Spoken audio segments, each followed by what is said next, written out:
Informasi selanjutnya, saudara, memperingati Hari Kartini, petugas perempuan Samsat Batoh, Banda Aceh mengenakan baju kebaya melayani masyarakat. Bahkan, pengunjung perempuan diberikan jalur khusus dan tidak perlu mengantri dengan pengunjung pria. Secara khusus, petugas Samsat Banda Aceh ini memberikan pelayanan spesial kepada pengunjung wanita dalam mengurus administrasi kendaraan.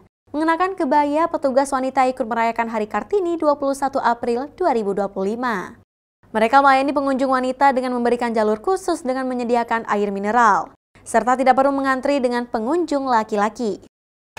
Baik, pada hari ini Senin tanggal 21 April 2025, Samsat Kota Banda Aceh turut memeriahkan, memperingati Hari Kartini. Beberapa petugas menggunakan berkebaya. Kita juga menyiapkan layanan jalur khusus bagi wajib pajak perempuan, sehingga wajib pajak perempuan tidak perlu berdesak-desakan dengan wajib pajak laki-laki. Mereka ada antrian khusus, kemudian kita juga membagikan air mineral dan permen, sehingga wajib pajak perempuan tidak berbosan saat Hari Kartini, Samsat Banda Aceh memberikan pelayanan lebih kepada perempuan sebagai bagian pengabdian Polwan dan petugas Samsat dalam memperingati Hari Kartini.